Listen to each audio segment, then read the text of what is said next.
Amis auditeurs de Radio PDCI RDA, bonsoir, bienvenue à votre émission Sans embâche.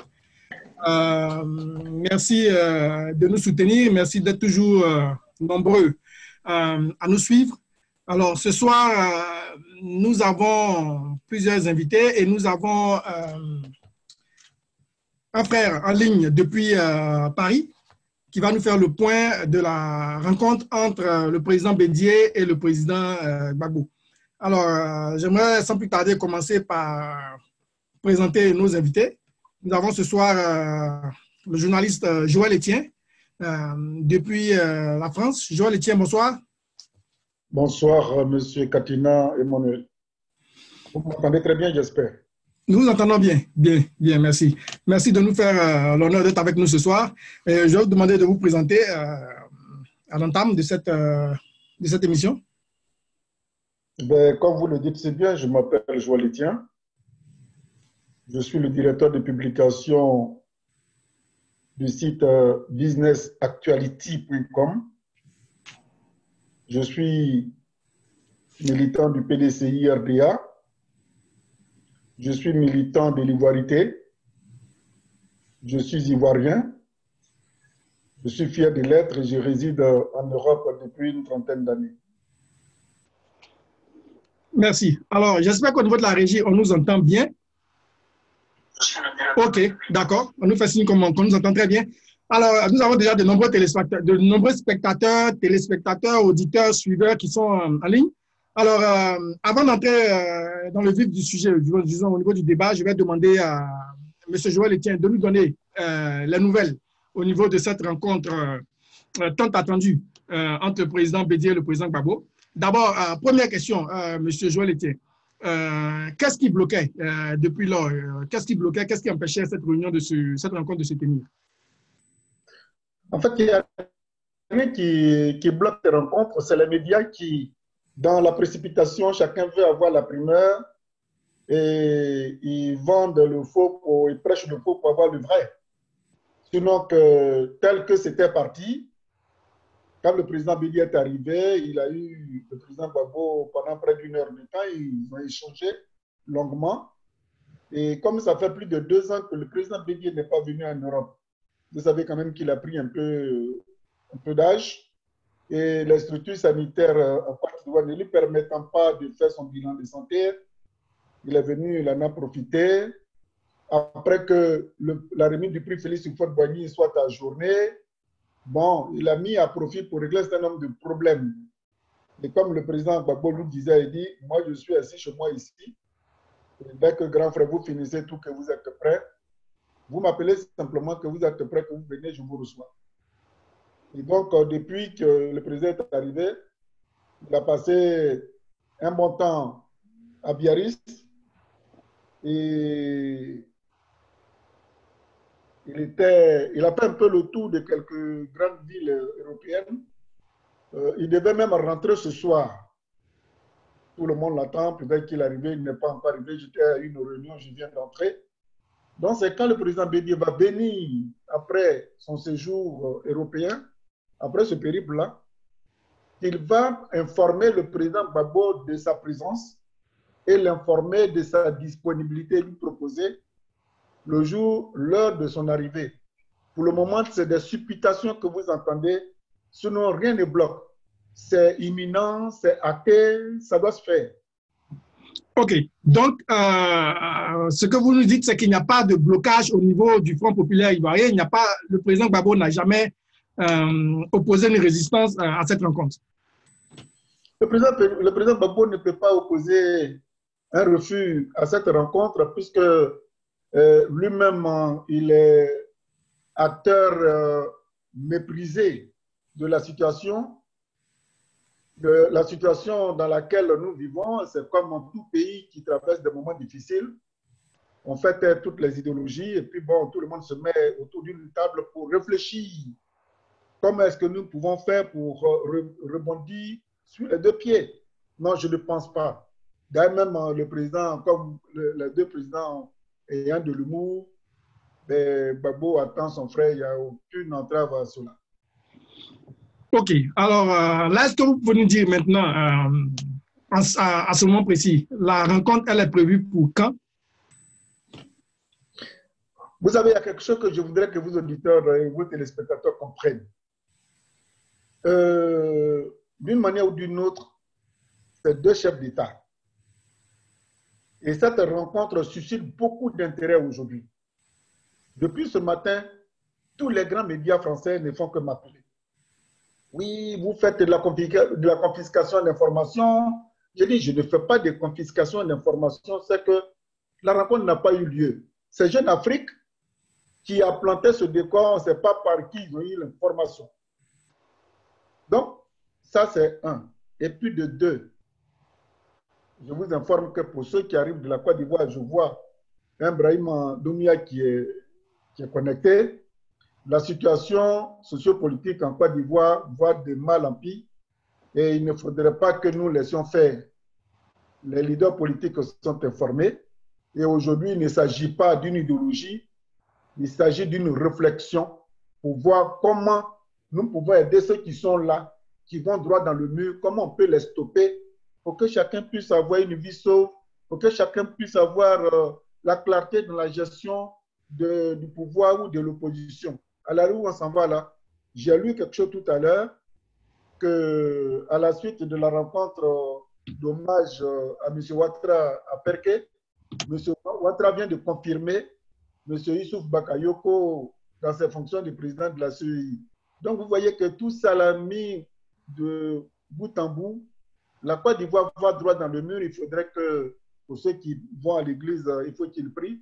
Pour ceux qui sont dans la mosquée, pour une fois, il ne faudrait pas qu'ils s'en tiennent au nom.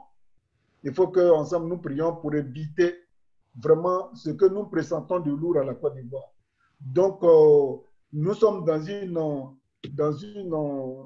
une démarche non idéologique pour essayer de nous faire asseoir les uns les autres et puis réfléchir pour trouver les orientations idoines pour permettre à la Côte d'Ivoire de ne plus basculer. Parce que c'est le seul pays où il n'y a eu aucune passation de charge entre les différents présidents. Et ça, c'est grave. Pour est mort, il n'y a pas eu de transition. Bédi est venu, il n'y a pas eu de transition, de passage, de passation de service.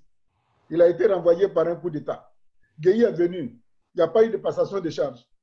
Gbagbo est venu, il n'y a pas eu de passation. Ce type-là aussi, si on ne fait pas, il ne va pas avoir de passation. Donc, la Côte d'Ivoire est un pays. Alors, M. Tien, pour rester sur le sujet, ce sera peut-être ma dernière question avant votre mot de fin. Qui sont les personnes qui sont en charge de cette rencontre, qui organisent, qui préparent, Parce qu'on a l'impression, effectivement, comme les journalistes le disent, qu'il y a vraiment une rétention d'informations. Alors, qui est en charge de goupiller cette rencontre? Bon, cette rencontre avait été goupillée depuis que la délégation du PDCI allait voir le président Gbagbo à Bruxelles et qu'à la suite de ça, M. Assouadou, qui gère aujourd'hui les affaires courantes du pays, et sa délégation sont allés voir le président Bédié à Daoukro. C'était à cette période-là que la rencontre a été ficelée.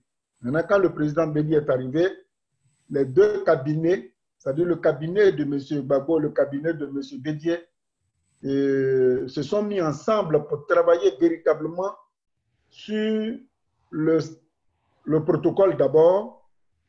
Le contenu, le président Gbagbo a dit au président Bédié qu'il n'a pas besoin d'un ordre du jour. Donc, c'est pour aller parler de tout. C'est deux chefs d'État qui savent ce qu'ils veulent. Donc, c'est des cabinets qui sont en train de travailler. Okay. Bon, rétention d'informations ou pas, en ce moment, au niveau du FPI, il n'y a pas d'entrave, c'est au niveau du PDCI que, bon, le service de communication fait un peu de zigzag. Bon, sinon, c'est imminent que les deux se rencontrent. Ok, d'accord. Monsieur Joël, tiens, votre dernier mot? Et mon dernier mot, je voudrais saluer M. Ibrahim Adoumia, M. Blésiri Krouba, et je voudrais même vous aussi vous saluer, et puis saluer tous ceux qui vous suivent. Je crois que c'est, on dit plusieurs viandes ne gâtent pas la sauce. C'est plusieurs piments, plusieurs sels qui gâtent la sauce.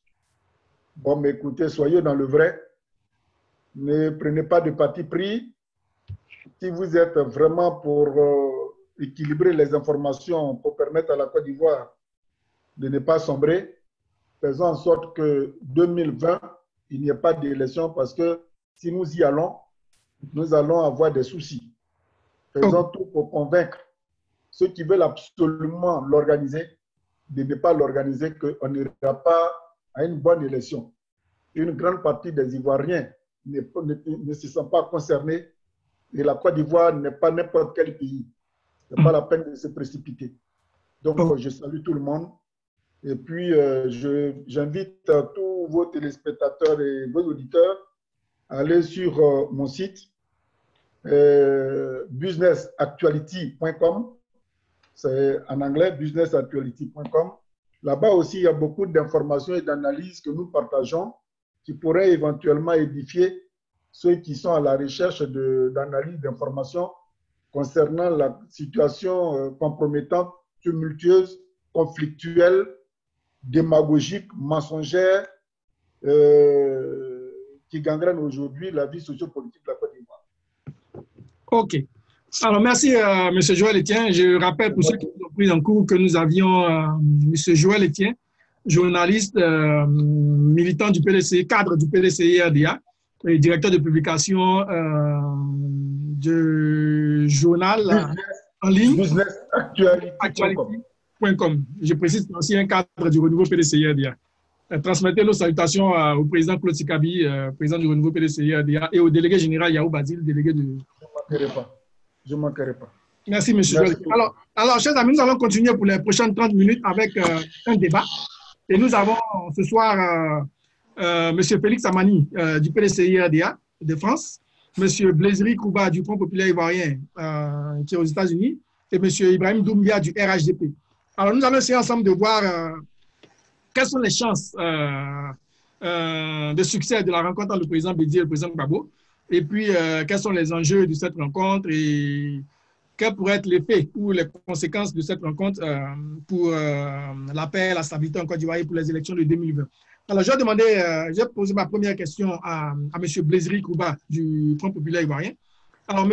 Blaiseri, il a été dit dans les journaux, sur les réseaux sociaux, que le président Gbagbo faisait un peu de la résistance et M. Joël Etienne nous a confirmé que ce n'était pas le cas.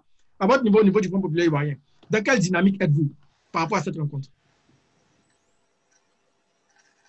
Merci, camarade et frère Katina.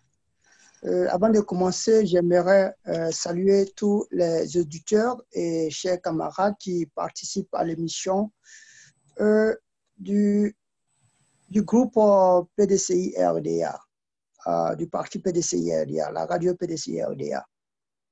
Je suis doublement touché par cette courtoisie et cet acte d'amour que les frères du PDCI-RDA manifestent ces derniers moments envers le Front populaire ivoirien. Et j'aimerais ici adresser tout mon soutien, toutes mes salutations au président Henri Konan Bédié pour cette hauteur d'esprit, ce patriotisme qui l'anime aujourd'hui, qui anime le PDCI, et sans oublier mon président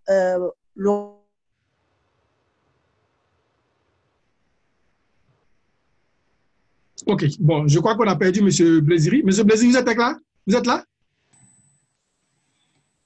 OK. Je pense qu'on a perdu M. Voilà, voilà. Donc, voilà, je suis revenu. Donc, comme je le disais, sans oublier le président Laurent Gbagbo, fils de la Côte d'Ivoire, fils d'Afrique, malheureusement encore détenu, mais avec l'effort que chacun de nous est en train de fournir, et surtout le président Bédié, je pense que nous pensons que le FPI se réjouit d'avoir toujours soutenu le fait que les enfants de la Côte d'Ivoire méritent bien d'être en Côte d'Ivoire et régler les problèmes de la Côte d'Ivoire. Par rapport à cette rencontre, puisqu'on n'a que 30 minutes d'émission, par rapport à cette rencontre, dans quelle dynamique êtes-vous? Est-ce que les militants du Front populaire ivoirien et les responsables que vous êtes, est-ce que vous êtes vraiment partants pour cette rencontre? Est-ce que vous l'attendez, vous l'espérez? Quel est votre état d'esprit? Effectivement, c'est avec joie que nous apprécions, nous apprenons cette rencontre. Et nous l'attendions depuis très longtemps, depuis 2010, bien avant ça, les élections, nous attendions ça. Nous sommes vraiment, comme je l'ai dit encore une fois, beaucoup plus excités que tout le monde le pense, parce que nous pensons qu'aujourd'hui, tous les enfants de la Côte d'Ivoire doivent s'asseoir et discuter, comme Laurent Gbagbo l'a toujours dit. Merci. Okay. D'accord. Alors, je vais me tourner vers le frère du RHDP. Je pense que le militant du PDCD est là. Oui. Monsieur Félix Amani. OK. Je vais commencer par vous, monsieur Félix Amani. Alors, vous qui êtes du PDCI et qui êtes en France en ce moment, comment est-ce que vous appréhendez cette rencontre qui tarde un peu? Oui, écoutez, d'abord, je salue tous les auditeurs de Radio PDCI et puis tous les participants à cette émission. Bon, j'ai eu un peu quelques soucis, donc bon, désolé pour le retard. Alors, nous accueillons avec beaucoup de joie cette rencontre qui finalement aura lieu. Et déjà, il faut préciser que la question, selon ce que dit la presse, il y a eu du retard, tout ça, que c'est parce qu'il y avait la résistance. Il n'en est rien du tout. Il s'agissait juste d'un problème de coordonner les agendas et du président Bédié qui n'est pas venu en France depuis longtemps. Donc, il avait des choses à résoudre. Et ce qui a fait que ça a traîné un peu cette rencontre-là. Nous sommes enthousiastes. Les deux fils de la Côte d'Ivoire se rencontreront, ils se parleront. Et ce n'est que, disons, la bonne nouvelle parce qu'il s'agit de la locomotive pour la réconciliation des fils et des filles de la Côte d'Ivoire. Voilà l'état d'esprit dans lequel nous nous trouvons aujourd'hui. Bien sûr. Alors, je vais me tourner vers le frère du RHDP parce que là, au niveau des réseaux sociaux, au niveau de Facebook, il y a beaucoup de vent à votre niveau. Au niveau de Facebook, je pense que le débat est assez chaud. Il y a M. Zasso, d'Agrou, Patrick, qui, sur Facebook, estime que cette rencontre ne produira aucun résultat et que voilà, c'est juste de la com et qu'il n'y a rien à attendre de cette rencontre. Est-ce que c'est ce que vous pensez, M. Doumbia, vous qui êtes secrétaire général de l'UDPCI et un cadre du RHDP? Ok, merci bien, M. Katina, de m'avoir donné la parole. Je remercie tous les intervenants qui sont là et surtout votre premier intervenant, journaliste à Paris, qui est un gars courtois et humble. Je le salue très bien aussi, sa courtoisie. Et je voulais saluer tous les auditeurs et auditrices. Et je voulais dire que le frère journaliste a confirmé qu'il a dit tout à l'heure qu'il n'y a aucune date qui a été prise. Je pense qu'il a parlé à précision pour dire que rien n'est encore prévu pour une rencontre quelconque entre Bédié et Gbagbo. Selon moi, il y a une plaidoirie qui est en train de se faire par rapport à la rencontre pour voir. Ils sont en train de plaider auprès de Gbagbo, selon moi, pour pouvoir faire la rencontre. Parce que c'est une rencontre qui est imminente. Si jusque-là, le président Bédié est encore en Europe et on dit que ce n'est pas une urgence, alors que le but de son voyage en grande partie, c'est une urgence de croiser le président Gbagbo. Je pense que je ne suis pas sûr si réellement le président Gbagbo veut les rencontrer. Et si, je ne suis pas sûr s'il veut rencontrer Soro Guillaume et Gbagbo actuellement, en toute franchise. Parce que si réellement le président Gbagbo voulait les croiser, ce serait fait. Gbagbo, actuellement, le président Gbagbo se cherche jusqu'à présent dans les toits de la CPI, dans les toits de la CPI. Donc, actuellement, ce plan de rencontre entre Gbagbo et Bédié, Gbagbo et quoi, ce n'est pas un problème pour lui actuellement. Ce n'est pas à l'ordre du jour chez lui. L'ordre du jour chez lui actuellement, c'est de se chercher comment sortir du trou de la CPI. Donc, selon moi, il n'y a rien. Je pense qu'il ne veut même pas les voir. Ils sont en train de forcer quelque chose que Bédié et Gbagbo n'a pas encore, il n'a pas digéré, c'est que les gens lui ont fait. Vous m'avez envoyé dans un trou. Vous étiez les responsables de mon départ à la CPI. Vous avez appuyé, vous avez tout fait pour que je vienne aujourd'hui. Parce que vous avez des problèmes, M. Alassane Ouattara, le parti où vous étiez.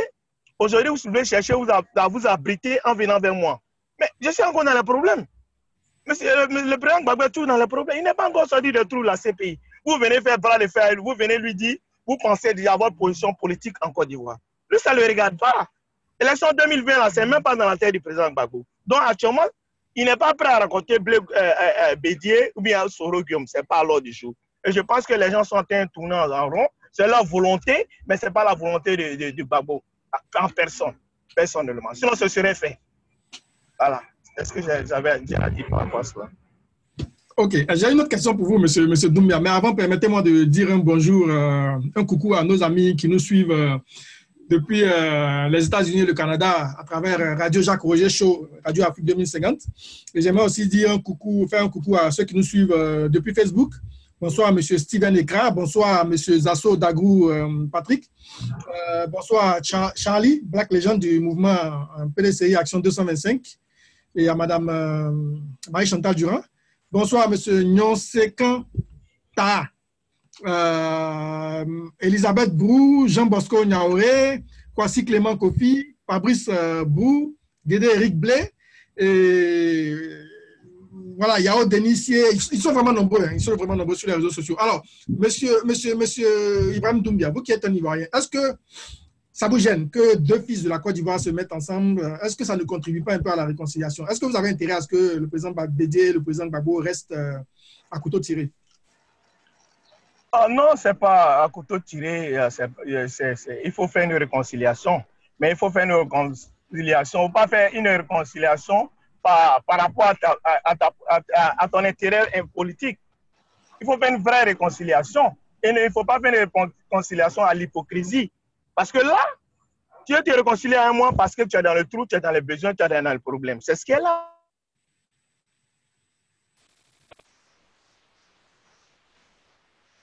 Bon, ce sont les aléas du direct. Je crois qu'on a perdu monsieur Doumbia. Alors, je vais permettre à ces deux co-débatteurs de réagir par rapport à ce qu'il a dit. Je ne sais pas qui veut prendre la main, monsieur Félix Amani, monsieur Blaziri. Laissez-moi parler, s'il te plaît. On a monsieur Doumbia. Allez-y, monsieur Doumbia. C'est pas le... Bon, je crois que vous m'entendez? La connexion est difficile. Vous ne m'entendez pas? La connexion est difficile. Allez-y, on vous laisse terminer. Excusez-moi quoi. Je vais chercher un peu. Vous m'entendez? Oui, on vous entend bien. Ok, d'accord. Alors, monsieur Blaziri, monsieur Amani? Blaziri avait demandé la parole. Bon. Voilà, merci. Merci, camarade Amani. Ok, merci. Donc, j'aimerais rapidement ramener un peu sur terre le camarade Ibrahim Doumbia, qui a des propos discourtois en ce qui concerne le président Laurent Gbagbo. Un vrai Ivoirien doit savoir qui est Laurent Gbagbo dans toute sa démarche politique. Vous m'entendez? Je suis là, hein, monsieur Kadina. Voilà. Donc aujourd'hui, il faut le dire, le président, rapidement, hein, le président Laurent Gbagbo a été acquitté. Il a été déchargé de toutes les accusations, de toutes les fausses accusations, avec libération, effet immédiat. Ce n'est pas, nous ne sommes plus en 2000. Attendez une minute, on m'entend quand même? On m'entend? Nous vous entendons bien, nous voyons bien. Ah, ok, il n'y a pas de problème. Nous ne sommes plus en 2011-2015 où des Ivoiriens ou certaines personnes politiques lançaient des sorts ou bien lançaient des mots de condamnation, mettaient la charrue avant le bœuf en ce qui concerne Laurent Gbagbo. Il l'avait déjà tué, tu vois. Aujourd'hui, la vérité a triomphé. Celui qui peut se dire être dans le trou ou bien être dans comme il le dit si bien, se cherche, c'est bien Bensouda. C'est la communauté internationale qui, quand on reprend les faits et tout ce qui a été fait sur le président Laurent Gbagbo, aujourd'hui cherche les moyens de le réhabiliter. Et c'est purement une situation politique. Le juge Monsieur Blaziri, on ne va pas refaire le procès. Voilà, on ne doit pas refaire ce procès. Oui. On ne doit pas refaire ce procès. Je voudrais bien le recadrer pour lui dire que les propos qu'il tienne ne reflètent pas le président Laurent Gbagbo, parce que Laurent Gbagbo, rappelez-vous bien, quand il a été au pouvoir en 2000, il a initié le forum de la réconciliation. Là, ça vous voyez. Où le président Bédié était en exil, Alassane Ouattara, l'opposant Alassane Ouattara, ils étaient tous en exil, et les a fait rentrer pour que nous puissions tous participer au forum de la réconciliation. Donc, c'est un DNA, la réconciliation pour le président Laurent Gbagbo. Il est sans rancune. Et je vous rassure, rassurez vos camarades du RHDP que Laurent Gbagbo n'a aucune rancune. Aucune. Je m'arrête là. Merci. Ok, voilà. Merci bien, chef. Non, monsieur Doumbia, on va aller doucement. On va permettre à monsieur Félix Amani de réagir à vos propos et puis on va vous redonner la parole. Alors, ce que je voulais dire, c'est que dans cette affaire-là, j'ai l'impression qu'il y a un groupe d'Ivoiriens qui n'a pas intérêt à ce que la rencontre, ne pas de la réconciliation entre Bédié et Gbagbo ait lieu. Et ça, je trouve ça dommage. Et je veux dire que je ne vais pas cacher mes propos en me penchant du côté surtout du RHDP. On ne se réconcilie pas contre quelqu'un ou pour quelqu'un. À un moment donné de l'histoire, on a trouvé que notre chemin qu'on a fait, on a eu des difficultés, il y a eu des affronts. Après, on est passé par certaines voies qui sont telles que la justice déjà qui a montré ses limites. Aujourd'hui, on a dit, bon, ça suffit, asseyons-nous, discutons, parlez de la voie. C'est ça qu'il faut regarder. Yeah. Après, maintenant, si c'est des calculs politiciens que les gars veulent passer, et donc, surtout par la presse ou bien les réseaux sociaux, RHDP, qui ont tendance à moquer, oui, Bédié est en train de commander un rendez-vous auprès de Gbagbo, Gbagbo fait le malin pour rencontrer Bédié, ou bien bon, Bédié cherche des choses comme ça. C'est pas ça la chose la plus importante. Qu'est-ce qu'on fait pour pouvoir sortir notre pays de la situation dans laquelle il se trouve aujourd'hui? C'est ça la question. Et je pense que le président Bédié est dans cette logique-là. Et quand il a parlé de cette plateforme inclusive, non idéologique, ça fait réunir tous les enfants de la Côte d'Ivoire pour pouvoir trouver des solutions pour une Côte d'Ivoire pérenne. Je crois que c'est ça qu'il faut voir. Voilà. OK. Je précise que M. Amani du PDCI ADA. Alors, M. Doumbia, du RHDP, on va vous laisser terminer vos propos et puis on va passer au prochain chapitre relativement à cette rencontre entre le président Bédié et le président Gbagbo. M. Doumbia? Oui, excusez-moi, reprenez la question, s'il vous plaît. La question qui avait été posée, c'est est-ce que cela vous pose problème que deux fils de la Côte d'Ivoire se mettent ensemble et est-ce que vous ne devriez pas plutôt y travailler pour favoriser la réconciliation nationale en Côte d'Ivoire? Voilà, c'est une bonne chose, au contraire, de se réconcilier, de se retrouver, puis bon, se pardonner par rapport aux erreurs. Mais il faut le faire dans le bon sens, et non dans le sens, pas dans l'hypocrisie, et pas dans le sens de penser qu'à soi, comme on appelle ça selfishness. C'est-à-dire penser qu'à soi et ne pas regarder l'intérêt de l'autre. Je vais me réconcilier avec toi dans quel but? Dans le but que toi tu viennes au pouvoir ou bien dans le but que moi aussi je vienne au pouvoir? Alors que moi je suis dans les problèmes. C'est le cas, c'est ce que je disais. Et puis on a... Bon, je crois que M. Doumbia a beaucoup de problèmes de connexion aujourd'hui. Alors, M. Blaziri, j'ai une question pour vous du Front populaire ivoirien. Pardon? Oui, M. Doumbia, on a beaucoup de problèmes avec vous. Allez-y. Attendez, je vais bien parquer là. Je suis arrivé. Voilà, ça va. Vous m'entendez? Nous vous entendons bien. Vous m'entendez? Voilà, justement. Je disais, voilà, actuellement, le souci de Gbagbo, ce n'est pas du président Gbagbo. Moi, j'ai beaucoup d'estime pour le président Gbagbo. Quand l'autre parle, il dit que non, ça me fait de la peine qu'il soit à la CPI, franchement. C'est un Ivoirien, il ne devait pas être à la CPI, il devait rester en Côte d'Ivoire chez nous. Même s'il était jugé en prison, en Côte d'Ivoire, ce serait mieux pour moi. Voilà, ça me fait beaucoup de peine de le trouver là. Et où il est actuellement, il n'a pas besoin du soutien de Bédié ou de Gbagbo ou de Soro. Son soutien actuellement, c'est de chercher un moyen comment sortir dans les dents de Bensouda, Fatou Bensouda qui l'enferme jusque-là. C'est son problème. Donc, vouloir croiser des gens qui l'ont mis dans cette situation-là, pour dire, bon, on est ensemble, pour nous donner tes voix, il faut dire aux gens, les FDI, de me supporter parce que c'est moi qui vais être candidat en 2020 ou bien quoi. Ce n'est pas dans l'esprit de Gbagbo. C'est pourquoi jusque-là, il n'y a pas eu de rencontre entre lui et Bédié actuellement. Parce que ce n'est pas son souci. Son souci actuellement, comment faire pour quitter à la CPI. Puisque Bensouda est en train de le mélanger jusqu'à présent. Et il ne veut pas se mettre dedans. C'est la politique qui l'a mis en prison. Aujourd'hui, lui, la politique ne le regarde pas. C'est sa sortie des prisons qui le concerne. Et je lui souhaite bonne chance pour ça. Mais qu'il le mette de côté. Si vous voulez faire votre politique, continuez votre politique. Il peut s'en continuer avec Soro et d'autres. Mais pourquoi pensez-vous Gbagbo qui est dans les problèmes? Le gars se cherche. Qu'il le laisse en paix. Et je pense que Gbagbo, étant il est un homme qui a un bon cœur. Il est gentil, il n'est pas rancunier. Mais par rapport à cela, ce n'est pas un refus, ce n'est pas de la rancune, mais quand même, c'est une prise de position vis-à-vis de soi, un recul par rapport à sa situation de vie actuelle. C'est pour cela qu'il ne veut pas croiser Bédié. Donc, je ne pense pas que cette rencontre sera faite. Et cette rencontre, peut-être que c'est quand Benzoula va décider quelque chose, qu'après ça, ils vont faire la rencontre. Mais il n'y aura pas de rencontre tant que la CPI n'a pas décidé. Je peux dire un mot. Je peux dire rien. D'accord, bien sûr, le débat est lancé, mais permettez-moi très rapidement, je vais vous donner la parole tout à l'heure, monsieur Amani. Permettez-moi quand même de dire un rapide bonsoir à nos auditeurs qui sont de plus en plus nombreux sur Facebook. Bonsoir à Dr Kona Roger Langui, Eric Mobio, Sylvia Olympio, Kwadio Séraphin Kofi, Kwame Robin Nguessan, merci de nous suivre tous les dimanches. John Kofi Guoju, Miantano, Guillaume Sanchez Félix, Fofana Zakaria, Touré Naklan, Bernandri Walisto. Alors, ils sont très nombreux qui suivent ce débat. Et je rappelle que ce soir, nous avons M. Ibrahim Doumbia du RHDP, M. Félix Amani du PDCI-RDA et M. Blésiri Krouba du Front populaire ivoirien. Alors, M. Amani du PDCI-RDA. Alors, ce que je voulais dire à M. Doumbia, il ne faudrait pas qu'il confonde les choses parce que ce n'est pas la première fois que des cadres du PDCI-RDA ont été reçus par M. Gbagbo. Il ne faut pas qu'il oublie ça. Parce que depuis que Gbagbo est à la haie, certains cadres du PDCI-RDA sont passés, il les a reçus. Je parlais de M.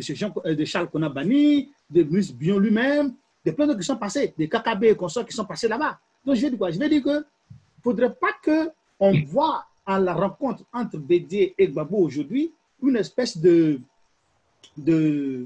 comment dire ça, une espèce de malveillance ou bien de jeu de duplicité entre les uns et les autres, et c'est pas pour atteindre quoi.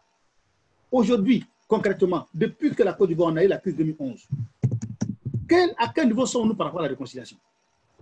Avons-nous atteint la réconciliation? Oui ou non? Nos PDCI ont dit non. Non. Donc on fait quoi? Si on n'a pas de réconciliation, on doit se réconcilier, on fait quoi? On ne peut pas se réconcilier en Côte d'Ivoire sans Gbagbo. Ce n'est pas le PDCI qui apprend ça au RHDP. Maintenant que nous, on est en train de chercher à trouver une solution pour cette réconciliation, ils n'ont pas fait ce qu'ils devaient faire. Ils sont en train de courir derrière pour dire non, c'est de l'hypocrisie, il ne va pas le recevoir, ils courent derrière. Mais écoutez, monsieur, on va où là? Voilà. C'est un peu ça que je voulais dire. Alors, monsieur Blésiri du Front populaire ivoirien, il y a une rumeur qui a couru pendant un moment et qui continue de courir, selon laquelle le président Gbagbo serait en train de négocier son retour en Côte d'Ivoire. Et donc, par rapport à cela, certains pensent que c'est une des raisons pour lesquelles il traînerait à rencontrer le président Bédié. Qu'est-ce que vous en dites? Bon, c'est vous qui m'apprenez cette rumeur, mais je vous dis tout simplement que le président Laurent Gbagbo n'a jamais douté de son retour en Côte d'Ivoire. C'est un homme de foi. Dans toutes les actions qu'il a posées, et tous ceux qui sont allés le voir, il leur a réitéré la même chose. C'est tout. Le temps, c'est l'autre nom de Dieu. Ça, c'est Laurent Gbagbo. Il a foi en ce qu'il soit libre à quitter et retourne chez lui. Certains même ils avaient dit que Laurent Gbagbo ne serait jamais dans un autre pays que en Afrique ou quelque part d'autre, ou bien il ne serait jamais en Côte d'Ivoire. Aujourd'hui, on est tous unanimes que c'est en Côte d'Ivoire que se trouve la place du président Laurent Gbagbo. Donc, on revient encore à la case du départ de sa foi pour testifier que la foi de Laurent Gbagbo n'a jamais failli. Alors, je voudrais dire encore au camarade Ibrahim que, vous voyez, cela nous rappelle un peu l'histoire dans la Bible de ce roi Salomon qui demandait à deux femmes qui, en fait, voulaient la maternité d'un bébé. Et il a demandé, est-ce qu'il c'était bien qu'on coupait l'enfant en deux? Et celle qui n'avait pas la mère biologique de l'enfant, elle a dit oui, couper l'enfant. Et la mère biologique de l'enfant a dit non, donnez-lui l'enfant, parce que moi je veux mon enfant. Mais si elle veut, je préfère que l'enfant soit en vie. C'est exactement ce qui se passe au niveau de la réconciliation que le président Laurent Gbagbo veut de tout son cœur et le président Henri Konan Bédié également veut de tout son cœur. Mais il y a quelqu'un là-bas qui dit non, ce n'est pas le moment. Parce que l'autre là, il n'est pas content encore. Je regarde dans son cœur, je vois mieux que lui. Tu ne peux pas aimer, ou tu ne peux pas connaître ce que le président Laurent Gbagbo aime le plus que lui-même. Il a son secrétaire général du parti, qui est le docteur Assou Adou, qui a été mis en mission. En plus, à plusieurs reprises. Le professeur Kakou Dikaouye, ils ont signé des rencontres dans lesquelles ils ont croisé le président Laurent Gbagbo. Et ce qui est sorti de là, il y a un seul mot, la réconciliation des fils et filles. Donc, j'aimerais encore dire que nous voulons la réconciliation, quel que soit le temps que ça va mettre. Je voudrais terminer là. Dès l'instant où le contact, qu'il soit physique ou téléphonique, a été établi entre le président Henri Konan Bédié et le président Gbagbo, pour moi, personnellement, en tant qu'Ivoirien, fils de la Côte d'Ivoire, c'est une grande victoire pour moi. C'est un grand pas. Donc, arrêtons d'essayer de plénicher sur la division parce que ça arrange beaucoup d'hommes, les gens du RHDP. Aujourd'hui, tous les Ivoiriens, paysans, agriculteurs, élèves, ils ont besoin des enfants de la Côte d'Ivoire en Côte d'Ivoire. Et maintenant, sans condition. Merci. Alors, oui, je viens à vous, justement. Je sais que vous avez de quoi dire, mais je vais vous demander, je vais vous poser une question par rapport à la question que je viens de poser à M. Blésiri. Est-ce que vous ne seriez pas intéressé par un rapprochement avec le président Laurent Gbagbo et le Front populaire ivoirien? Bon, quand vous dites intéressé, nous sommes les rois. C'est nous les rois, c'est nous, on doit courir vers nous, c'est pas nous qui allons courir vers quelqu'un. Et non, tout le monde est là bienvenue. Si toute personne qui veut se réconcilier à nous, la porte est ouverte.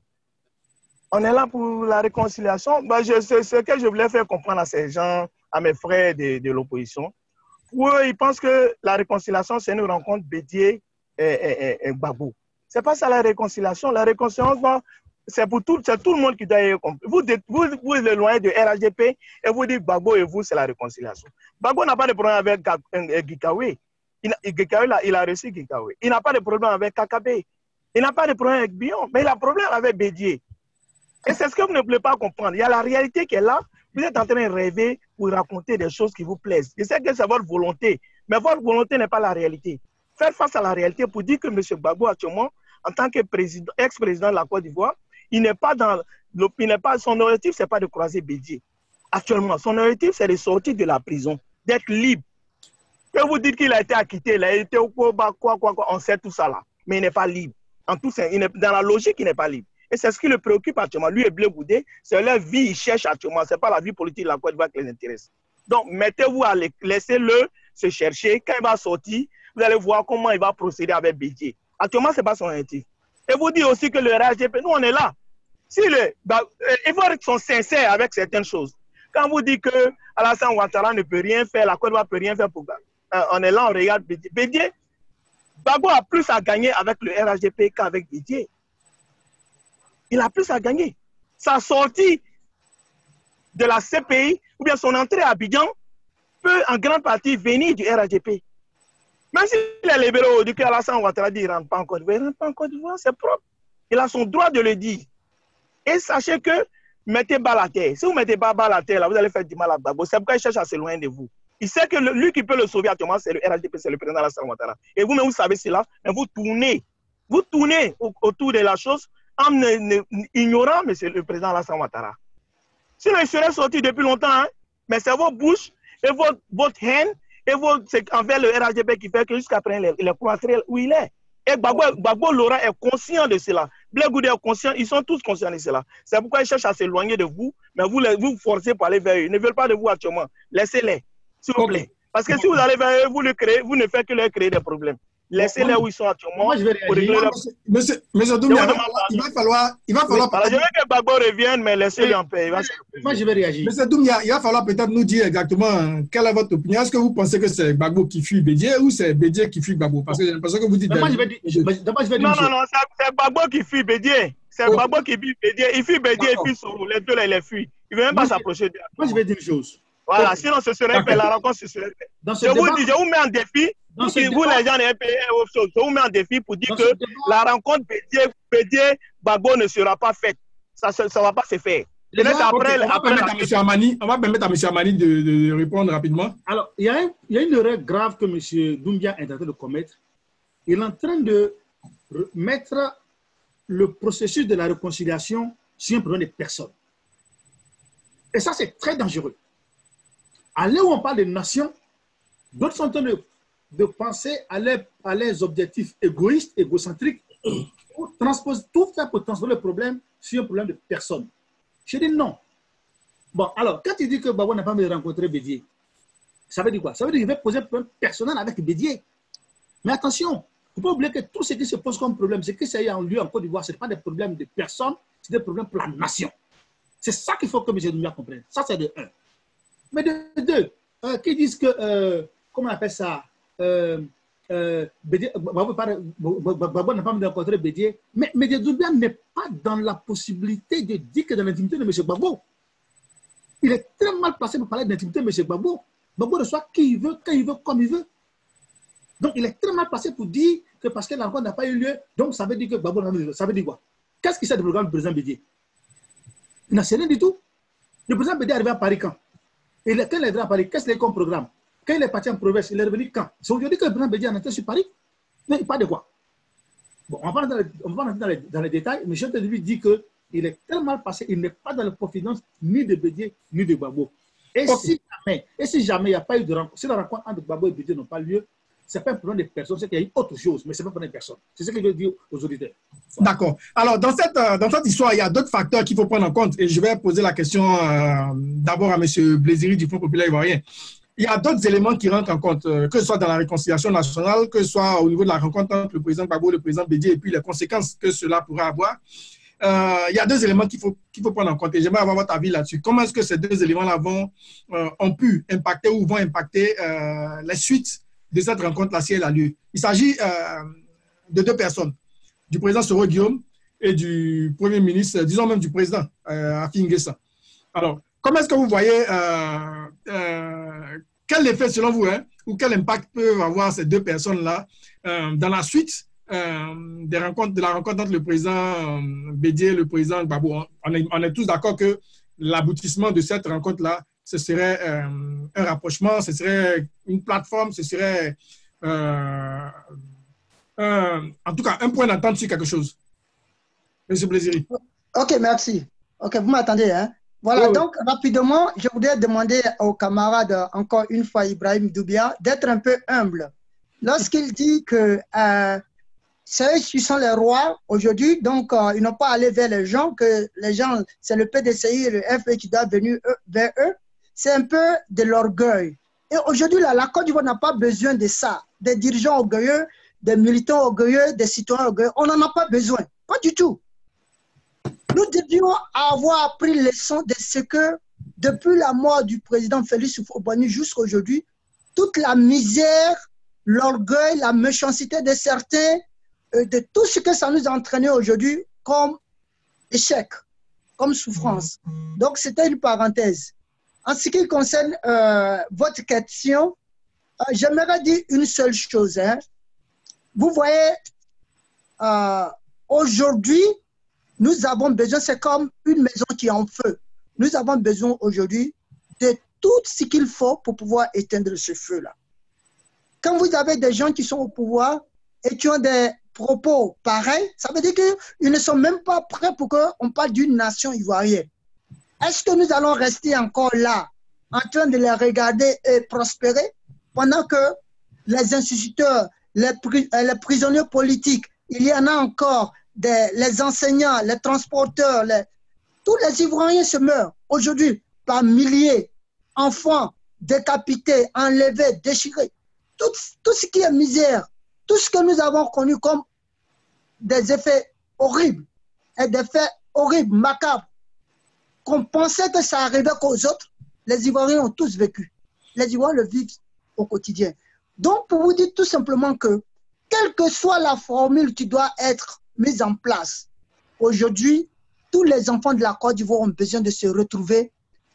Et encore une fois, pour dire aux camarades qui viennent de parler que, aux frères, dès l'instant où le président Laurent Gbagbo, c'est-à-dire aujourd'hui, s'il n'y a pas d'appel au niveau de son procès qui est déjà terminé, et que le président Gbagbo doit rentrer en Côte d'Ivoire, je le mets au défi que pour un Ivoirien digne, il n'aura pas d'obstacle. Il n'aura personne pour interdire le président Laurent Gbagbo de rentrer en Côte d'Ivoire. Personne. OK. Merci. D'accord, je pense que c'est bien reçu. Alors, M. Doumbia, vous êtes du RAGP, vous êtes assez indexé hein, au niveau des frères qui sont en ligne. Ouais. Je vais vous redonner la parole avant de poser C'est normal. la dernière question. OK. Vous voulez réagir je voulais dire, voilà, je voulais dire aux frères que nous, le RHDP est déjà dans la mouvance de la réconciliation. C'est vous qui voyez ça en mal parce que quand on n'aime pas, quand on est jaloux de quelqu'un, on voit que le mal en lui. C'est comme ça se passe. Et donc, quand il parle d'orgueil, c'est normal. Nous, on est orgueilleux. C'est Oufoué qui nous a mis comme ça. Hein. Depuis quand c'est le président Oufoué qui nous a rendu orgueilleux. Hein. Je me souviens quand on voyage, on va ailleurs, on est fier de dire on est ivoirien parce qu'on n'est pas complexé. Voilà, c'est dans ce sens-là. Voilà, pour dire qu'on est là dans un mouvement de réconciliation. Comment? Quand vous regardez autour de vous, autour du PDCI, autour de tous ceux qui sont là, on va vers eux. On les pique un à un. On prend les oiseaux les plus importants, les oiseaux rares dans chaque partie, dans chaque région, pour venir au RHDP. C'est ça la réconciliation. Après, monsieur.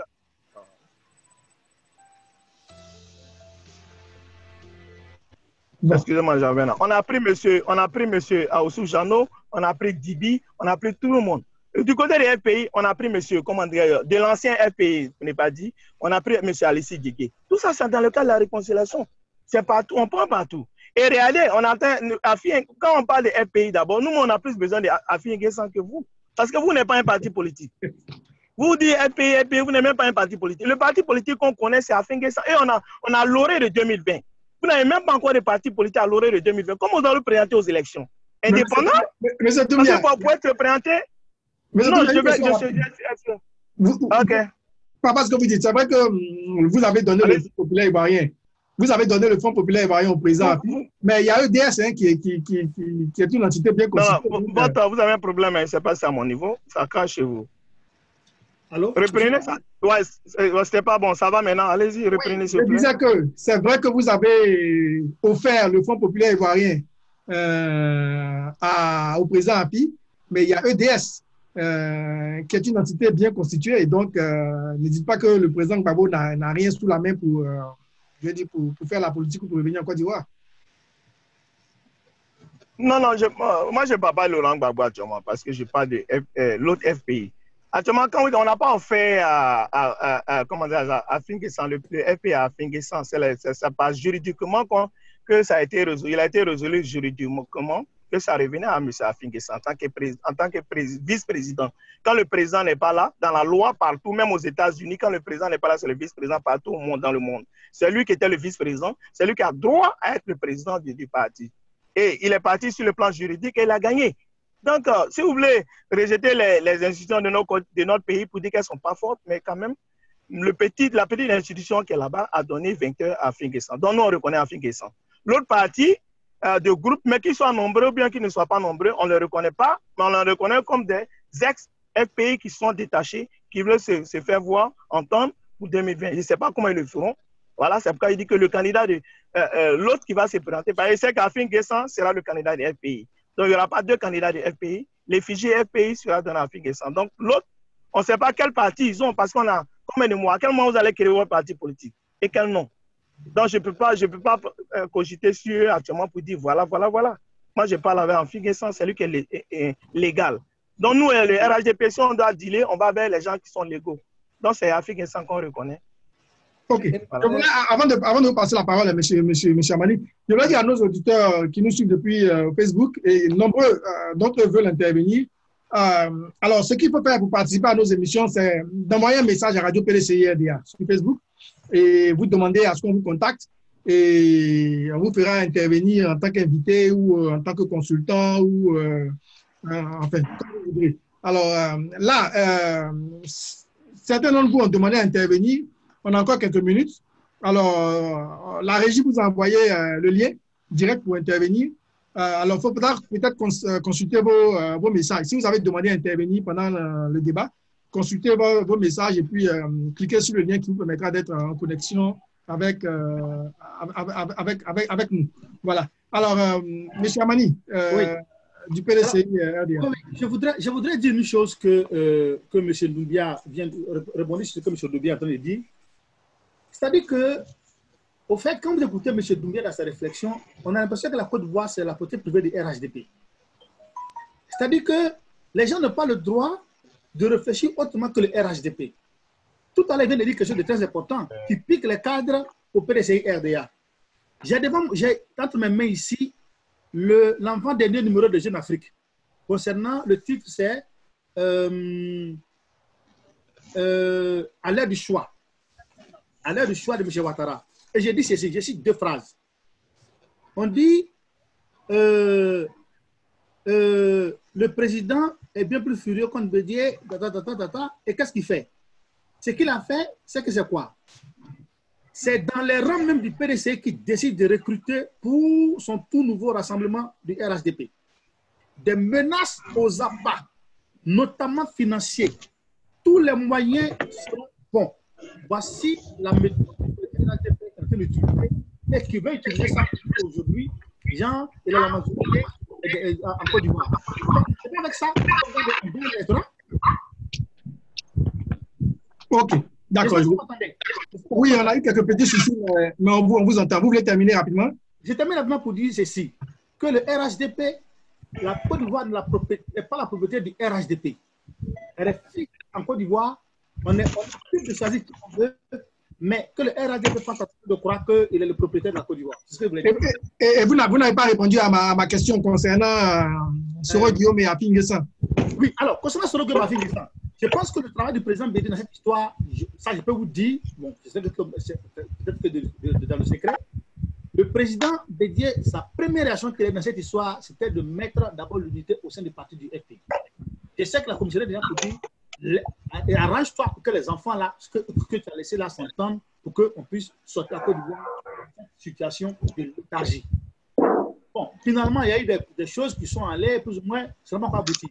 Mais je pense que quand ils vont se rencontrer à Bruxelles, la première chose qu'ils vont se dire, c'est d'abord comment faire l'unité à l'intérieur du FPI même pour que les fils et les filles de ce parti-là puissent s'entendre une bonne fois pour toutes et ensemble, on va agréger pour libérer la Côte d'Ivoire de l'imposture politique. Voilà. OK. Alors, chers amis, on va permettre à un de nos amis depuis Facebook qui a souhaité intervenir de le faire. Il s'appelle Zadi, je pense qu'il va se présenter. Monsieur Zadi, vous êtes en direct. Alors, vous avez 2 minutes pour nous dire votre point de vue. Merci. Vous m'entendez? Nous vous entendons très bien. Ok, merci de m'avoir accordé cette petite intervention dans votre direct. J'ai écouté tout à l'heure les intervenants et les gens ont commenté dans le direct. En fait, ce que je veux que les gens comprennent, c'est qu'aujourd'hui, il y a un souhait dans mon cœur que M. Alassane, M. Bédié, M. Afin Guessan, M. Soro, Mamadou Koulibaly, tous ces grands leaders se retrouvent dans la même place et discuter de la Côte d'Ivoire. Ce n'est pas une question d'une personne. Quand on se réjouit pour dire que on est d'accord que ça dépend de nous que l'autre reste là-bas, je pense que la vraie réconciliation, on n'en veut pas. Et il faut qu'on soit dans un esprit du bien de la nation, mais pas pour une personne particulière. C'est ce qui est important parce qu'aujourd'hui, le père Houphouët-Boigny, il est décédé, il a laissé la Côte d'Ivoire. Tous ces leaders-là, ils vont mourir demain. Tôt ou tard, personne ne va devenir, comment on appelle ça, éternel sur cette terre. Mais qu'est-ce qu'on a l'avenir de cette nation, la génération qui arrive? Il y a eu des événements, tout est passé. Œuvrons pour la réconciliation, poussons des gens à amener des gens, faire rentrer des gens. On n'a même pas besoin normalement de dire à M. Alassane de faire rentrer. C'est lui-même qui doit se battre pour que M. Gbagbo rentre. Il faut qu'il ait la volonté, il rentre et puis ça va, vous allez voir, il y aura la paix dans la nation. Parce que ce que nous vivons, je ne sais pas si certains veulent qu'on reste dans cette histoire, à gauche, à droite, rester dans ça, vivre dans ça. C'est un plaisir pour certains. Je suis dans mon coin, tu es dans ton coin et l'orgueil fait que non, c'est nous sommes les patrons. Non. Quand les gens se réjouissent que M. Bédié va causer M. Gbagbo, ça ne va pas réussir, ça va réussir. Mais qu'est-ce que vous recherchez dans tout ça là? M. Alassane va causer M. Gbagbo, M. Bédié, ça ne va pas réussir. M. Alassane va causer M. Gbagbo, ça ne va pas réussir. Mais qu'est-ce que. Moi, aujourd'hui, j'ai compris quelque chose. J'ai compris une chose. J'aime tous les leaders politiques et le jour que tu vas partir voter, il faut prier celui que Dieu a mis dans ton cœur, il faut le voter. Mais pour l'instant, il faut qu'on œuvre pour la paix, que tous les Ivoiriens se retrouvent dans la même, à tous ceux qui sont au dos, rentrent ensemble. Pour éviter que la paix qu'on avait fait auparavant qui a été une paix qui n'était pas la vraie. C'est pas bon. Désarmons-nous. Aujourd'hui, je vous dis une chose. Je vais terminer par là. Je vais terminer par là. Nous tous qui êtes assis ici, là, chacun croit en Dieu.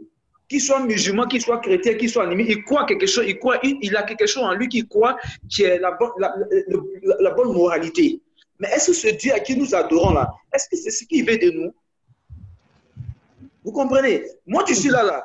Je suis un croyant. Je prie chaque jour pour M. Alassane, je prie pour M. Bédé, je prie pour tout le monde. Mais le jour qu'il y aura les élections, je prierai celui que Dieu va mettre dans mon cœur, celui que je vais aller voter. Donc, essayez, s'il vous plaît, les leaders, vous qu'on écoute, vous qui sortez près des leaders, soyez des ambassadeurs de la paix. Bien compris. Et réjouissez-vous qu'il y ait l'harmonie. C'est ce que je voulais dire. Ok. Merci beaucoup, M. Zadi. Je pense que le message a été bien perçu. Et merci de nous faire l'amitié de venir intervenir à notre débat. Et j'aimerais bien avoir quelques frères du RHDP. Alors, si vous souhaitez intervenir, on a encore quelques minutes. N'hésitez pas à signaler-vous et vous recevrez le lien par message sur Messenger. Alors, chers amis, une question se pose et ce sera la dernière question de notre débat. Est-ce que l'opposition, même unie, peut faire tomber le RHDP? Est-ce que l'opposition, même unie, peut, par exemple, dans le cadre du débat sur la CEI, faire réfléchir M. Ouattara? Quelles sont les forces ou les atouts réels de cette opposition-là? M. Blaziri, du Front populaire ivoirien. Merci. Il faut dire qu'il y a eu beaucoup de recul au niveau de la démocratie en Côte d'Ivoire. Aujourd'hui, comme le camarade le disait tantôt, Youssouf Bakayoko est reconduit. Voyez-vous, voilà encore des éléments qui démontrent que nous ne voulons pas avoir une élection paisible afin que le vainqueur réel puisse réellement gagner une élection sans bain de sang. Et c'est cela qui est vraiment inquiétant parce que nous pensons que toute alliance aujourd'hui peut faire basculer l'électorat. Toute alliance. Mais le jeu démocratique doit être sincère. Il faut que ça soit réellement démocratique. Le président Laurent Gbagbo, quand bien même qu'il était au pouvoir, il a mis l'opposition tout à fait dans les meilleures conditions. La CEI a été composée de la manière dont tous les Ivoiriens ont voulu l'opposition. Aujourd'hui... Monsieur Blaziri, monsieur Ouattara ne va pas faire les mêmes erreurs que vous. Donc, voilà. Si vous avez été gentil et que vous avez perdu le pouvoir, ne lui demandez pas de faire de même. Qu'est-ce que vous, aujourd'hui, de quoi vous disposez comme atout, comme force pour faire fléchir M. Ouattara? Parce que jusqu'à aujourd'hui, vous avez été incapable, l'opposition a été incapable de faire fléchir M. Ouattara sur pratiquement aucun sujet. Effectivement, nous, le Front populaire ivoirien n'a participé à aucune des élections jusqu'à ce jour. Et donc, en ce moment, nous ne pouvions pas réellement donner ce crédit-là pour dire que Ouattara nous a écrasés ou ceci, cela. Mais en 2020, le Front populaire a décidé d'aller, jusqu'à preuve du contraire, aller aux élections. Et aux élections, nous savions que nous battrons quiconque aux élections de 2020. Et même si le RHDP veut s'offusquer aujourd'hui contre les règles démocratiques, nous sommes prêts pour pouvoir aller avec notre candidat, qui est le président Laurent Gbagbo, pour pouvoir lui redonner le pouvoir qu'on lui a arraché de façon injuste. Ok. Donc, voilà. Merci. D'accord. Monsieur Amani, du PDCI-RDA. Oui, bon, je pense que M. Katina a failli dire du Front populaire ivoirien, mais bonsoir du Front populaire du PDCI-RDA. C'est un lapsus que je vous conseille gentiment. Voilà. Alors, ce que je voulais dire dans cette histoire de l'opposition, c'est que, tout à l'heure, comme je vous disais, il y a une espèce de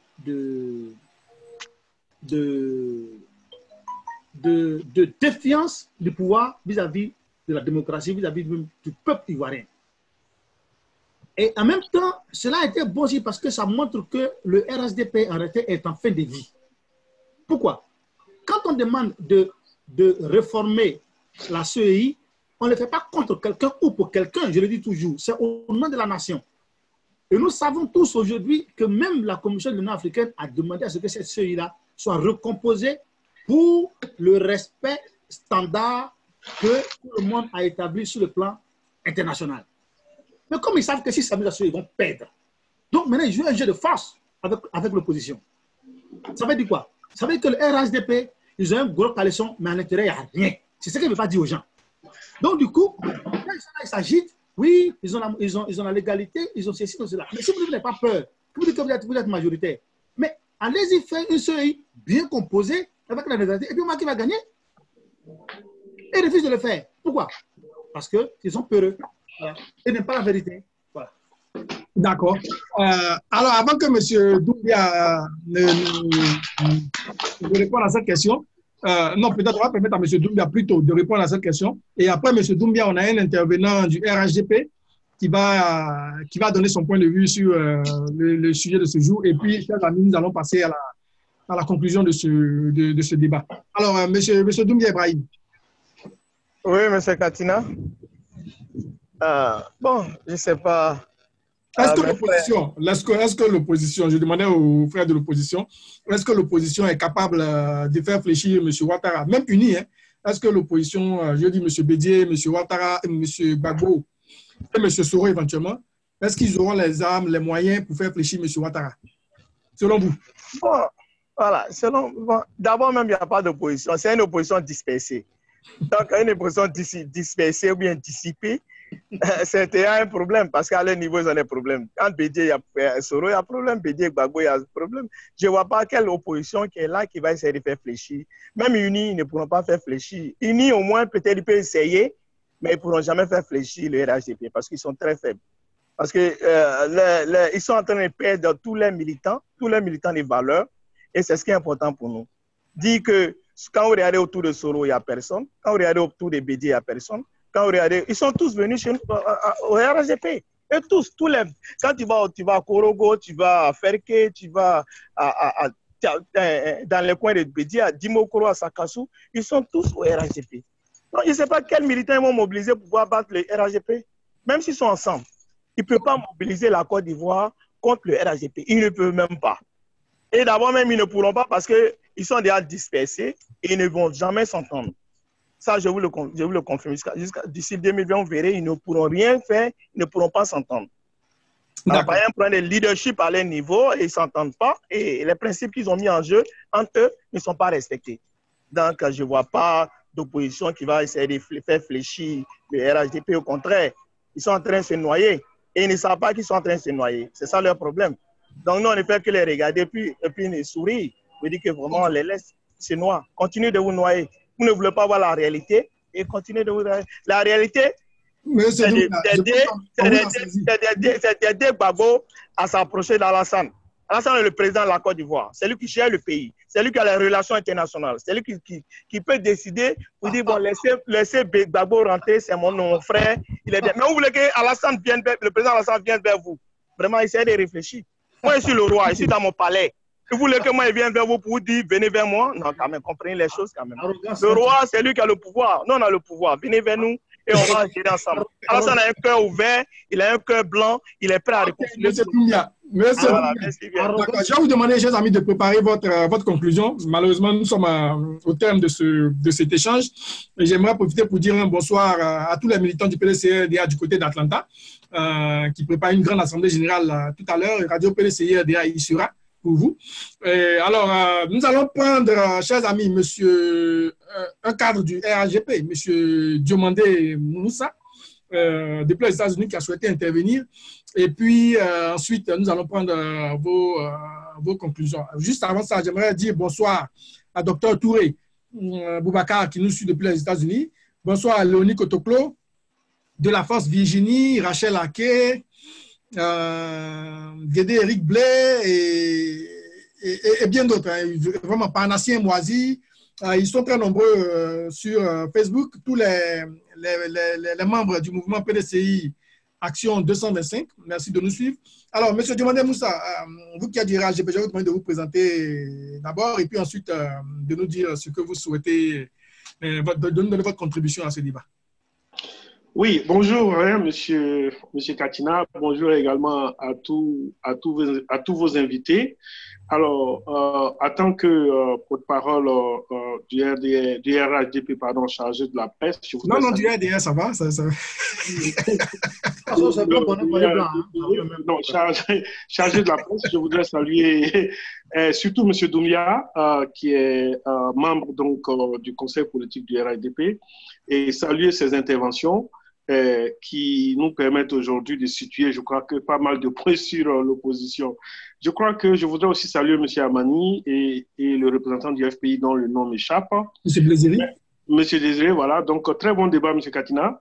Alors, qu'est-ce qu'on peut dire de ce débat? Je voudrais rectifier quelque chose rapidement. La première rectification, M. Amani qui insiste sur le pouvoir usurpé du RHDP, je pense qu'il doit revoir sa copie parce que ce pouvoir est venu en association avec le PDCI et donc nous avons eu le pouvoir ensemble en 2010 et nous l'avons également conservé en 2015. Et ce sont les Ivoiriens qui sont allés aux élections et il y a eu un premier tour et un deuxième tour.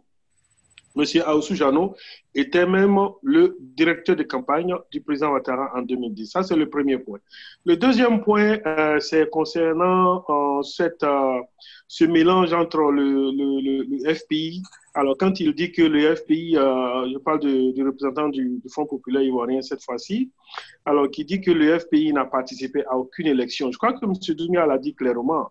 Le FPI, ce n'est pas vous. Le FPI, ce n'est pas... ceux qui n'ont pas participé. Et évidemment, dans un parti politique, il y a toujours des gens qui vont, n'est-ce pas, se mettre à l'écart parce qu'ils ne sont pas contents sur un point. Mais la légalité et la légitimité, il faut faire attention, il faut les respecter. Le FPI se dit un parti légal, un parti qui aime suivre la Constitution. Mais aujourd'hui, le FPI, ce n'est pas ceux qui disent qu'ils sont FPI forcément. C'est Afi N'Guessan et tout son groupe. Et ce n'est pas nous qui avons choisi Afi N'Guessan. Afi N'Guessan est parti à la justice de la Côte d'Ivoire, qui est un pays où appartient le Front populaire ivoirien. Ils sont allés se défendre. Le juge a donné sa décision. Donc, le FPI devrait quand même suivre la légalité. Aux États-Unis, nous avons le président Trump qui est là. Nous avons aussi la secrétaire d'État Hillary Clinton. Beaucoup de personnes disent que c'est elle qui est la légitime parce qu'elle a eu beaucoup plus de voix.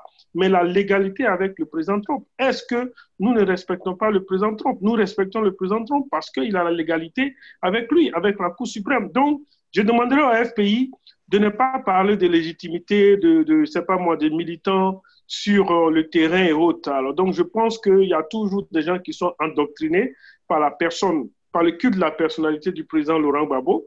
Et c'est ce qui fait qu'on essaie de faire une opposition entre Afi N'Guessan et le président Laurent Gbagbo. Alors, en effet, il dit que, bon, ou tu es avec Afi, ou tu es avec Laurent Gbagbo.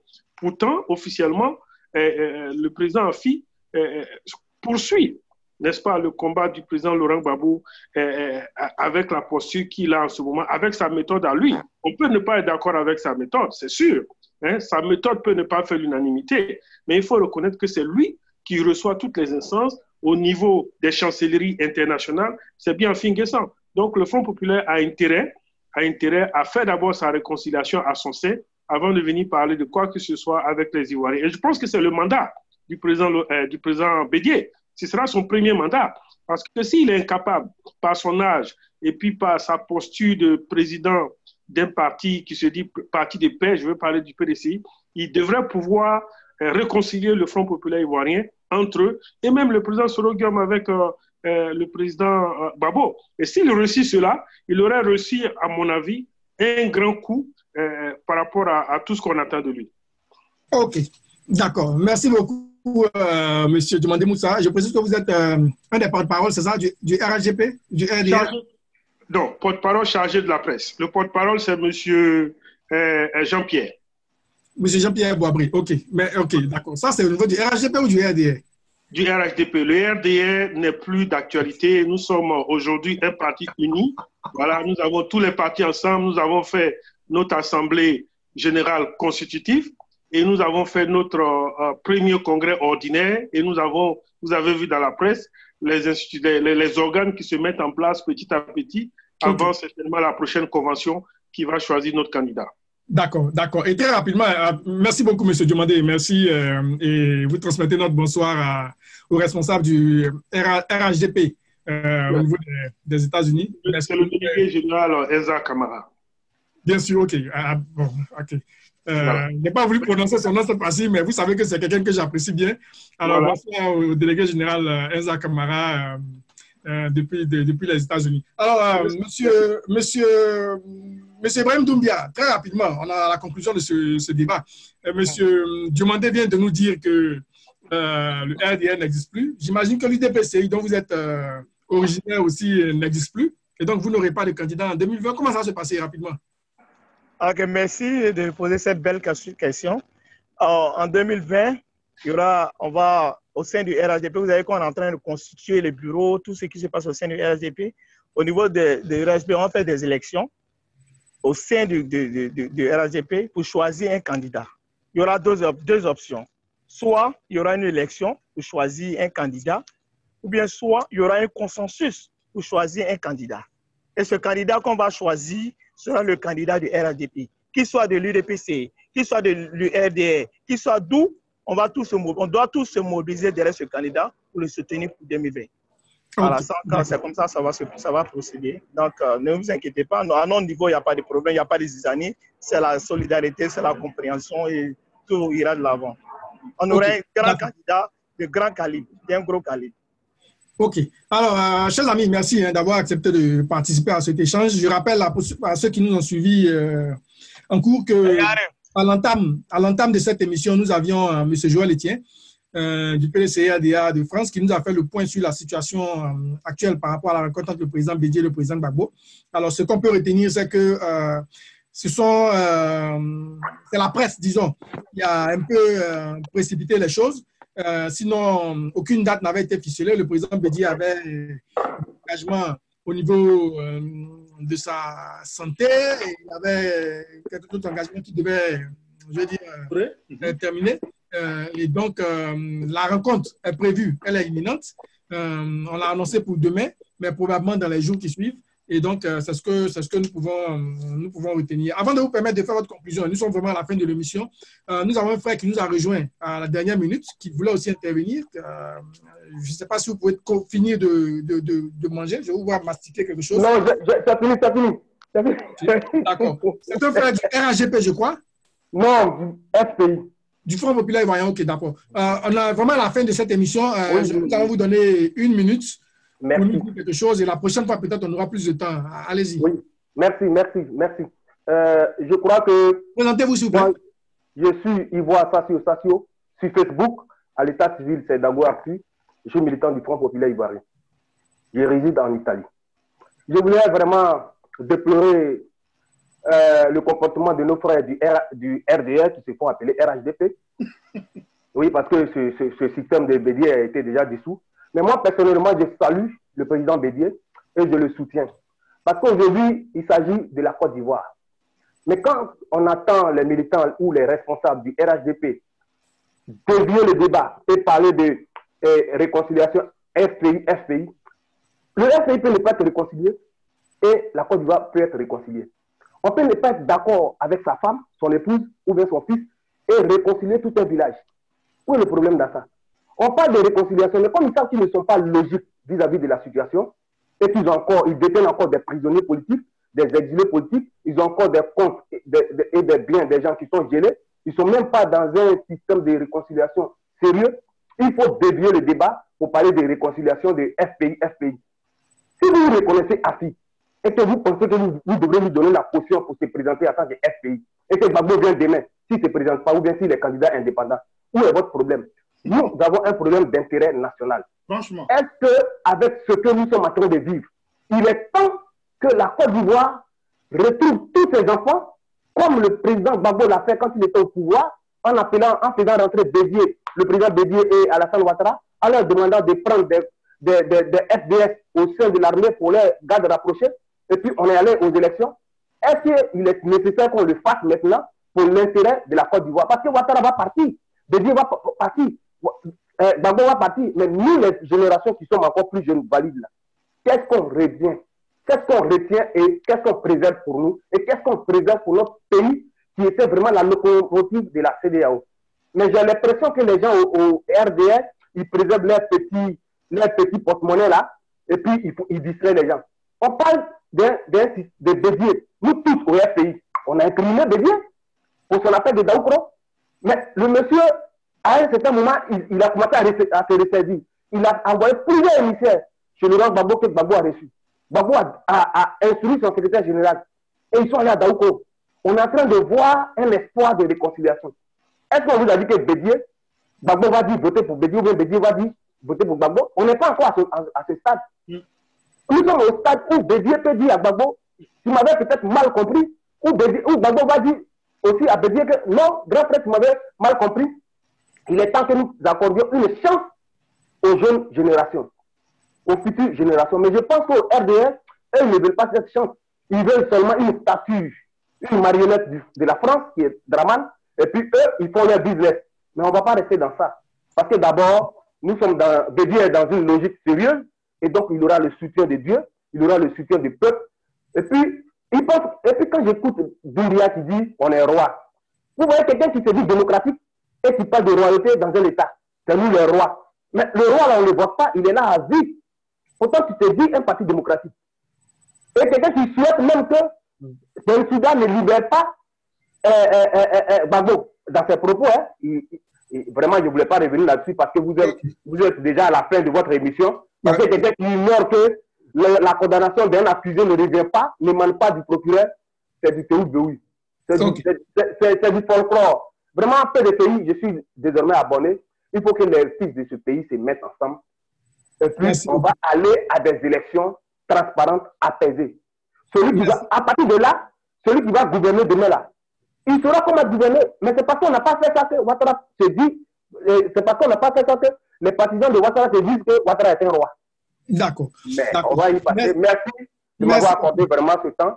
Merci. Et la prochaine fois, comme je suis maintenant abonné, on sera ensemble pour les débats. Merci beaucoup. Merci et merci de nous suivre depuis l'Italie. Alors, chers amis, nous sommes à la conclusion. Je vais vous donner 1 minute à chacun. Et je vous assure que je vais vous couper si vous dépassez, Mais vous avez tous dit l'essentiel. À M. Doumbia, je peux donner un peu plus qu'1 minute parce qu'il est RAGP et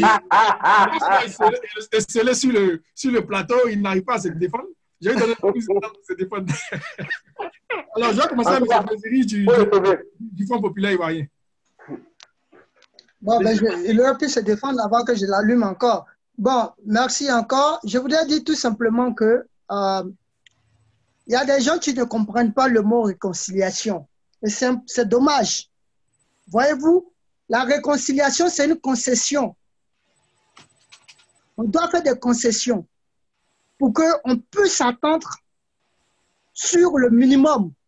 Et le minimum pour nous, aujourd'hui, Ivoiriens, c'est la Côte d'Ivoire. C'est la Côte d'Ivoire. La nation entière, que tu sois du nord, du sud, de l'est à l'ouest, du centre, c'est ce sourire-là, vivre ensemble, pas le slogan, mais ce que nous avons connu. Lorsque tu affectes un élève de Roi Gaillot jusqu'à Tingrela, ou bien de Zenoula jusqu'à Grand Laou, sans pardon, et tout ça, où ces enfants sont fiers d'aller croiser des autres Ivoiriens qui font le brassage de cette culture-là. Et c'est de là que vient la nation.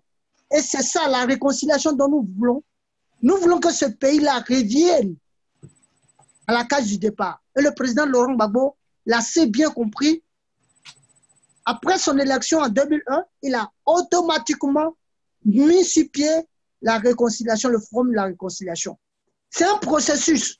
C'est un processus. Aujourd'hui où nous sommes, le pays est bloqué. Le pays est bloqué. Le problème d'AFI, le problème des RHDP, c'est de la distraction pure. C'est de la distraction.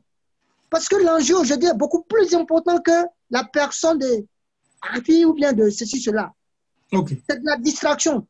Nous voulons les enfants de la Côte d'Ivoire, tous sur la terre natale, qui discutent et qui s'attendent comment relancer la vie des Ivoiriens. On ne veut plus des gens qui se meurent à cause des écarts de langage, à cause des gens vont en guerre, ou bien des gens qui sont trop bouffés. Nous n'en voulons plus. Nous voulons que tous les Ivoiriens se ressaisissent maintenant pour qu'on puisse mettre en pratique ce que certains pays voisins sont en train de mettre en pratique. Merci. Alors, donc, je dis merci à tous ceux qui nous ont suivis. Et encore une fois, au FPI, on ne fait pas de culte de personnalité. Le président Laurent Gbagbo nous a donné le statut et règlement intérieur de notre parti. C'est tout pour nous. Et c'est sur ça que nous marchions avec lui. Merci. Merci, merci à M. Blaisiri Kouba. Je rappelle que vous êtes un cadre du Front populaire ivoirien aux États-Unis et que vous êtes basé en Pennsylvanie, à Philadelphie. Ouais, voilà. merci. Merci de nous faire l'honneur et le plaisir de participer à nos émissions. Et nous allons vous avoir encore pour nos prochaines émissions. Alors, M. Doumbia Ibrahim du RAGP, votre dernier mot. Merci bien, M. Katina. Je remercie tous les auditeurs et tous les intervenants du FPI, du PDCI et du dernier tout à l'heure qui nous a joint du FPI. Je voulais dire d'abord que, voilà, nous sommes, quand je dis nous sommes rois, c'est au sens positif. Il y a plusieurs sens. On peut prendre dans le sens positif comme dans le sens négatif. On a vu notre prochain président, Fouet-Boigny, il a été le président de la Côte d'Ivoire. Il est parti, sa mémoire est tous gravée en nous. Bédia est venu, il a géré, il est parti, sa mémoire est toujours gravée en nous. Ça sera là pour toujours. On saura que Bédia a toujours été présent. Le président Gueye, il a été là temporairement, il est parti, on ne peut pas l'oublier. Gbagbo est venu, le président Gbagbo est venu, il a dirigé, il est parti. Sa mémoire sera toujours gravée dans nos têtes parce qu'on a vu ce qui s'est passé. Tout ça, ils étaient rois en leur temps. Quand tu es roi, c'est toi qui as le dessus. Actuellement, aux États-Unis, le roi, c'est Trump. C'est lui qui est le roi. C'est lui qui prend les décisions, il décide. On va à l'Assemblée, on vote et ça vient sur police. C'est ça, on dit un roi. Ce n'est pas pour dire que c'est nous, on a la force. Non, quand du roi, c'est toi qui as le contrôle. C'est lui qui a Alassane. Aujourd'hui, c'est autour du président Alassane Ouattara, c'est lui qui a le contrôle. Donc, donnez-lui ce respect. Voilà, donnez-lui ce respect et venez vers lui. Venez, on va discuter. Le pays n'appartient pas à Alassane Ouattara, ça n'appartient pas seulement au RAGP. Ça appartient à tout le monde, au FPI, à tout le monde. On vous a appelé, vous, le FPI, de venir travailler avec nous. Qu'est-ce que vous avez dit? Vous ne reconnaissez pas le président Alassane Ouattara comme votre président. Et le monsieur qui disait que on ne prend pas une personne comme culte. Vous vénérez Gbagbo, il n'est pas là. Vous êtes dans les trucs utopiques. Le monsieur est en prison et vous êtes en train de l'adorer comme un fétiche. Cherchez à grandir. Vous avez refusé d'aller aux élections. Député, mairie, vous refusez. Et puis vous voulez prendre le pouvoir. Comment vous allez prendre le pouvoir sans moyens, sans rien? Vous vous faites rire, arrêtez de rêver. La réalité est là. Donc je vous dis que mettez bas la terre. La réconciliation, on ne fait pas un palabre. On fait dans la paix, dans l'union, dans la solidarité. Et venez vers les gens. C'est vous qui devez venir dire au président, voilà, voilà. Il y a des gens qui sont venus. Arrêtez était du EP, l'ambassadeur.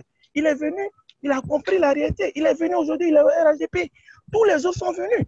Mais vous voulez que le président Alassane Ouattara court après vous. Simon Gbagbo a été libéré. Ce n'est pas dans le cadre de la réconciliation. Tous les politiciens du FPI, les grands leaders politiques du FPI ont été libérés. Ce n'est pas dans le cadre de la réconciliation. Il y a eu quoi? Il y a eu palabre.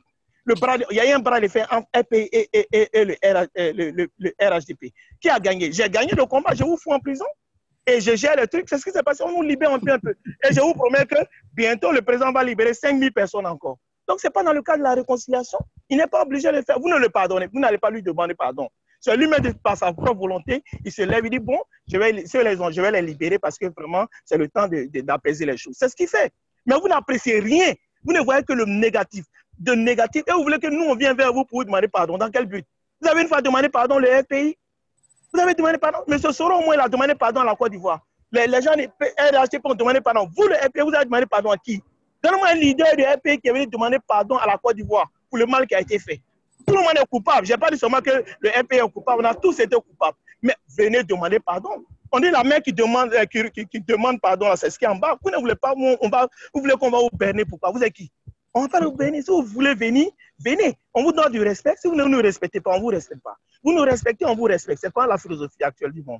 Donc comprenez qu'on vous aime, Nous sommes tous ces Ivoiriens. Moi, j'aime beaucoup Gbagbo, hein. Je veux qu'il rentre en Côte d'Ivoire, mais mettez mal à terre. Si vous mettez pas à la terre, le président Alassane Ouattara va lui faciliter son entrée en Côte d'Ivoire. Il sera accueilli comme un roi. On va le loger. On va lui donner toutes les immunités présidentielles. On va tout lui donner et il sera à l'aise. Mais avec vos bouches que vous faites là, à cause de vous fuir, hein, parce que vous la m'aidez tellement à l'entrée, vous fuyez.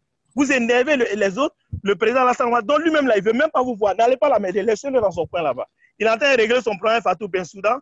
Quand il va finir avec ça, là il va vous écouter. Actuellement, vous dites Bédié. Voilà, ok, je permets. Bédié et Gbagbo, il n'y aura pas de rencontre. Je vous dis, ils vont rejeter encore les dates. Ils ont dit demain, non, vous allez entendre encore que prochainement. Donc, ils sont en train de faire croupir. M. Bédié là-bas, il veut rentrer en Côte d'Ivoire. Voilà, moi, son gnan, vous le bloquez là-bas, Gbagbo. Faites-le rentrer. Ok, merci. Ok, les gars, merci bien. Vraiment, c'est la Côte d'Ivoire qui gagne. Vive la Côte d'Ivoire, que la paix règne en Côte d'Ivoire. Je vous aime et on fait ça à la prochaine. Merci. Je rappelle que M. Doumbia est l'ancien secrétaire général de l'UDPCI à New York et qu'il est en ce moment membre du conseil politique du RHDP. Félicitations, M. Doumbia, et qui réside aux États-Unis. Alors, M. Félix Samani du PDCR, vous avez le dernier mot et merci d'avoir accepté notre invitation. Et puis, je rappelle que vous vivez en France. Alors, vous avez le dernier mot, votre conclusion. Que ne ferais-je pas pour le PDCI-RDA? Partout où besoin sera, j'y répondrai. Très bien. Alors, la première chose que je voulais dire, c'est pour répondre à celui qui a intervenu là tout récemment, l'ancien porte-parole du RDR, là maintenant qui est RHDP. Je n'ai pas dit que le pouvoir du RDR est un pouvoir usurpé.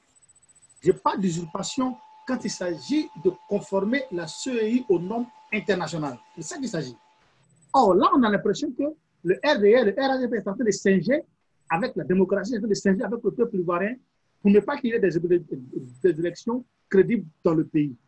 Donc, c'est comme si, dans leur intention, c'est de faire blocage à cette procédure démocratique pour pouvoir profiter de la situation et se mettre au pouvoir. Voilà ce que j'appelle imposture. Sinon, le pouvoir, RHDP, nous avons tous tenu à une époque de notre histoire.